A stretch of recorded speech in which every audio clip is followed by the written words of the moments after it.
Discuss করব outer product between two vectors. Number one দেখবো যে এ ক্রস আমি বি কে পেয়েছিলাম, আগে বলে দিই, এ ক্রস বি আমি পেয়েছিলাম, এ ক্রস বি আমরা বলে দেবো মাইনাস অফ বি ক্রস এ। ঠিক আছে, আমরা অ্যাকচুয়ালি রেজাল্টটা পেয়েছিলাম এরকম, তো এ ক্রস বি সমান সমান mod A mod B sine theta N cap. Okay, এটা পেয়েছিলাম। বাট এখানে কি হয়ে গেল, দেখো ফার্স্ট প্রপার্টিতে বলা হচ্ছে ইজ নট কমিউটেটিভ, তাই তো? তাহলে cross product between two vectors is not commutative. তাহলে ইজ নট, তাহলে কমিউটেটিভ কি হলো, হলো না। কমিউটেটিভ কি হলো, ক্যান্সেল, কমিউটেটিভ ফলো করে না। A cross B not equals to A cross B not equals to B cross A, but এখানে নেগেটিভ যেহেতু এসেছে সেই জন্য আমার ক্রস প্রোডাক্ট কি হলো, এ ল ফলো করে না, কমিউটেটিভ ল ফলো করে না। ঠিক আছে, প্রপার্টি নাম্বার 2 এ আমরা দেখব, আমরা যদি suppose A cross B vector cross বের করি, কি পাবো বলছে, এটা পাবো the determinant value of I J K a1 a2 a3 b1 b2 b3। Okay, determinant sign এই প্রবলেম হচ্ছে, সরি। এখানে কি আছে, where a vector equals to a1 i a2 j a3 k R b vector equals to b1 i plus b2 j plus b3 vectors। ওকে, এটা আমরা product এই determinant proof করে আমরা প্রুফ করে দিতে পারি, এখন দরকার নেই। আচ্ছা, ওকে।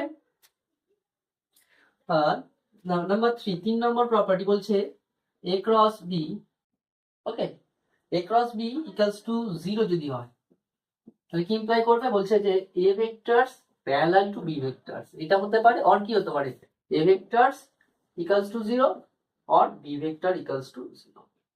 ঠিক আছে, তাই মোস্ট প্রবাবলি দুজনের ক্রস প্রোডাক্ট 0 হলে তার কি হয়, প্যারালাল হয়। এটা আমার মনে রাখতে হবে। ঠিক আছে, এটা মনে রেখে দিতে হবে। এবার দেখা যাক প্রপার্টি নাম্বার 4। প্রপার্টি নাম্বার 4 হচ্ছে ইউনিট ভেক্টরের সাথে যদি আমি করি, unit vector i dot i কি হবে, মড i সাইন কত, সাইন 0 ডিগ্রি। এন ক্যাপটা আমার লেখার দরকার নেই, এন ক্যাপ আমি এন রেখে দিতে পারি, কোনো যায় আসে না, বাট সাইন 0 0 দিচ্ছে, তার মানে কি হবে, দুটো ভেক্টরের ক্রস প্রোডাক্টটা কি দিচ্ছে, দেখো নাল ভেক্টর দিচ্ছে। তাহলে দুটো সেম, তাহলে সিমিলারলি আমরা জে ক্রস জে কি পাবো, জে ক্রস জে পাবো, ওটাও নাল ভেক্টর পাবো। তাহলে মনে রাখতে হবে যে ডট প্রোডাক্টে দুটো সেম ভেক্টরের ডট প্রোডাক্ট আমার কি দিচ্ছিল, 1 দিচ্ছিল, বাট দুটো সেম ভেক্টরের ক্রস প্রোডাক্ট আমার কি দিচ্ছে, নাল ভেক্টর দিচ্ছে। তাহলে আমরা করে দেখি i ক্রস জে কি দেয়, i cross J equals to mod i vector mod J vector sine theta. ঠিক আছে, সাইন থিটা অ্যাকচুয়ালি 90 ডিগ্রি, π/2। তাহলে i আর j এর মধ্যে 90 ডিগ্রি অ্যাঙ্গেল করে, আমরা তো জানি অ্যাকচুয়ালি কি, অ্যাকচুয়ালি আমার দেখো ওই আমার যদি ডাইমেনশন আছে এইরকম, এদিকে কে থাকে, এদিকে এক্স অ্যাক্সিস ওয়াই অ্যাক্সিস আর জেড অ্যাক্সিস, এদিকে আই থাকে এদিকে জে থাকে, অ্যালং দি জেড হচ্ছে এটা, এখানে কে থাকে, তাই তো? তাহলে এদের মধ্যে অ্যাঙ্গেল কত, 90 ডিগ্রি। তাহলে এখান থেকে পেলাম এটা এন ক্যাপটা কত হবে, এন ক্যাপটা কি হবে, দেখো I cross J, I cross J, তাহলে কি হবে, আই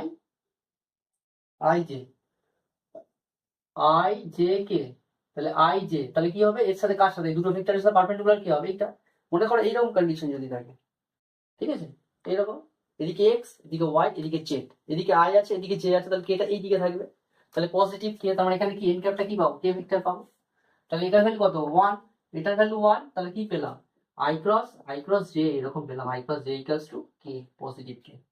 তাহলে কি দেখতে পেলাম যে দুটো করসপন্ডিং, তাই তো, দুটো ইউনিট ভেক্টরের প্রোডাক্টটা কি হবে, করসপন্ডিং রিমেইনিং ভেক্টরটা হবে ইউনিট ভেক্টর। ঠিক আছে, উল্টোটা করলে উল্টো হবে। তার মানে আমরা এই লটা আমরা স্ক্রুর ল হিসেবে আমরা মনে রেখেছিলাম। স্ক্রুর ল মনে আছে, স্ক্রুর ল ছিল যে এরকম ছিল যে ডাইরেকশন সেম ডাইরেকশন, এটা আই এটা জে আর এটা কে। ওকে, তাহলে আই ক্রস জে যখন করবো কি হবে, আনসার কে। ঠিক আছে। এবার আমি যদি তোমার কোশ্চেন করি জে ক্রস আই কি হবে, J cross I equals to, দেখো জে ক্রস আই উল্টো দিকে গেল, উল্টো দিকে গেলে কি আনসার হবে মাইনাস কে, তাই তো। তাহলে এখানে আমি সব ক্ষেত্রে তাহলে কে ক্রস আই কি হবে, K cross I, K cross J বললাম, কে ক্রস জে উল্টো দিকতে হলে মাইনাস আই ভেক্টর হবে। আমি যদি বলি কে ক্রস আই কি হবে, K cross I, K cross I vector equals to K cross দেখো আই উল্টো দিকে সেম দিকে যাচ্ছে, আনসার কি হবে জে। ওকে, তাহলে মনে রেখে দিতে হবে ডট প্রোডাক্ট ক্রস প্রোডাক্টের ক্ষেত্রে আমরা দুটো সেম ভেক্টরের ক্রস প্রোডাক্ট নাল পাবো, আর দুটো ডিস্টিংক্ট ভেক্টরের ক্রস প্রোডাক্ট আমরা রিমেনিং ভেক্টরটা পাবো, সেটা পজিটিভ কি নেগেটিভ হবে সেটা তার ডাইরেকশনের উপর ডিপেন্ড করছে, আর ক্লকওয়াইজ ঘুরছে না অ্যান্টি ক্লকওয়াইজ ঘুরছে। ঠিক আছে, তাহলে ক্রস প্রোডাক্টের মোটামুটি দুটো ভেক্টরের মধ্যে কিছু প্রপার্টি আমরা দেখে নিলাম। এবার আমরা যেটা ডট প্রোডাক্ট আর ক্রস প্রোডাক্টের কি রিলেশনস হয়, তাই তো, ডট ডট আর ক্রস প্রোডাক্টের দুটো ভেক্টরের মধ্যে রিলেশন বের করতে চাই।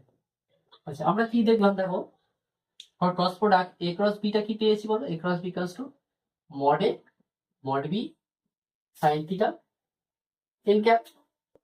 ওকে, এটা পেয়েছি, এটা পেয়েছি। এবার আমি কি করবো, বোথ সাইডে মড চাপিয়ে দিলাম, বোথ সাইডে মড চাপালে কি হবে, এ ক্রস বি। ওকে, এ ক্রস বি মড চাপিয়ে দিয়েছি, মড চাপিয়ে স্কোয়ার করে দিয়েছি। মড চাপালে first of all mod A unchange থাকবে, মড বি আনচেঞ্জ থাকবে, স্কেলার ভ্যালুর সাথে মড চাপাবা যাই চাও সেম থাকবে, আর এটা কি হয়ে যাবে সাইন থিটা। ওকে, সাইন থিটা। ঠিক আছে, আমি এই স্কোয়ারটা চাপিয়ে দিলাম, স্কোয়ারটা চাপিয়ে দেখো এন ক্যাপ আছে, আমি এখানেও স্কোয়ার চাপিয়ে দিলাম, তাই তো ডিস্ট্রিবিউট করে দেবো পুরোটা, পুরোটা ডিস্ট্রিবিউট করলে কি আসবে দেখো, আমি ডাইরেক্ট লিখছি দেখো mod A square mod B square, দেখো সাইন্স, এটা সাইন স্কোয়ার থিটা।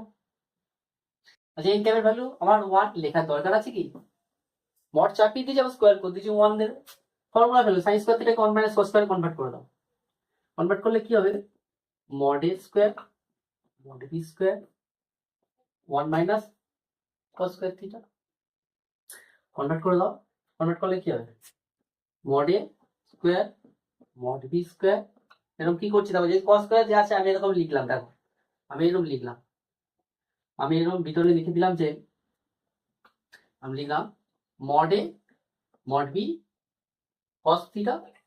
ওকে, দেখো স্কোয়ারটা কি করলাম, দেখো স্কোয়ারটা আমি সাইডে দিয়ে দিলাম, দিতে পারি mod square mod B square, আমি স্কোয়ারটাকে নিলাম, তাহলে ডাইরেক্ট কি লিখবো, ডাইরেক্ট আমি লিখে দেবো, কি লিখবো ডাইরেক্ট লিখবো mod A square mod B square, আর এটা কি পেলাম বলো, এটা পেলাম দেখো A dot B whole square. ঠিক আছে, এটা রিলেশন পেয়ে গেলাম, যে এটা কি রিলেশন পেয়ে গেলাম, যে mod A cross B whole square is equals to এটা। এখান থেকে আমার কি ইম্পর্টেন্ট অঙ্ক দেবে বলো তো, এখান থেকে মনে করো আমার এ ক্রস বি প্রোভাইড করলো, এ ক্রস বি প্রোভাইড করলো, বা এ ক্রস বি প্রোভাইড করলো না, অনলি এইটা প্রোভাইড করলো বা এইটা প্রোভাইড করলো, এটা প্রোভাইড করলো এর ভ্যালু দিয়ে দিল, তাই তো, যেটা একটা যে কোনো একটা আননোন থাকবে সেই আননোনের ভ্যালু বের করতে, ডট বি দিয়ে দিল মড বি দিয়ে দিল, তাহলে এ ক্রস বি বের করতে বলতে পারে, তাহলে এ ক্রস বিটা কি হবে স্কেলার ভ্যালু সেটা বের করবো। ঠিক আছে, এখান থেকে প্রবলেম গুলো দেয়। ওকে, এবার দেখো mod B vector sine theta N cap, আমার টার্গেট হলো এন ক্যাপটা বের কর, এন ক্যাপটা বের করার জন্য আমরা কি করবো দেখো, এটাকে 1 নম্বর দিলাম, আমরা বোথ সাইডে মড চাপাতে পারি, A cross B equals to mod A mod B. ঠিক আছে, ওকে, এখানে মড চাপিয়েছি, এখানেও মড চাপাবো, মড চাপাই যা চাপাই সাইন থিটার তো আবার চেঞ্জ হবে কি ভ্যালু, স্কেলারি ভ্যালু থাকবে sine theta, N cap, N ক্যাপের মড চাপালে কি হবে 1 দেবে। ঠিক আছে, না লিখতেও পারি। ওকে, এটা কত দেবো, এটা 2 দেবো। ওকে, এবার ডিভাইড করে দাও, দুটো ডিভাইড করলে কি পাবো দেখো, দুটো ডিভাইড করলে এরকম পাবো N cap is equals to A cross B vector divided by modulus A cross B. Okay, ঠিক আছে, এন ক্যাপটা বের করা যাবে। তাহলে তোমাকে এখানে একটা খুব ভালো ইম্পর্টেন্ট কোশ্চেন প্রতিবারে দেয়, সেটা হলো বলে দেয় যে find a unit vector which is perpendicular to both the vector a equals to দিল 2j plus k আর p ভেক্টরটা দিয়ে দিল i প্লাস j দিয়ে দিল, এরকম দিয়ে দিল সাপোজ। তাহলে আমি সিম্পল কি করবো, a ক্রস b বের করবো, আর মড a ক্রস b বের করবো, তাই তো? মডটা বের করলে হয়ে যাবে। মড আমরা শিখিয়েছি কি, মডের ডেফিনেশন কি ছিল, আর ভেক্টর ইকুয়ালস টু, দেখো মডের কি ডেফিনেশন শিখিয়েছি, আর ভেক্টর ইকুয়ালস টু সাপোজ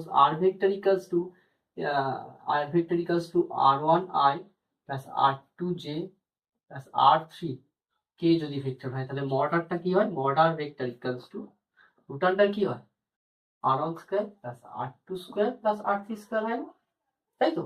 তাহলে সিমিলারলি আমরা এই কোশ্চেনটা ইজিলি সলভ করতে পারি। এটা খুবই ইম্পর্টেন্ট তোমাদের কোশ্চেন একটা, যে আমার দুটো ভেক্টর একটা কোশ্চেন দিয়ে দেয় যে একটা find a unit vector which is perpendicular both the vectors a and b, বা যে কোনো ভেক্টরের পারপেন্ডিকুলার।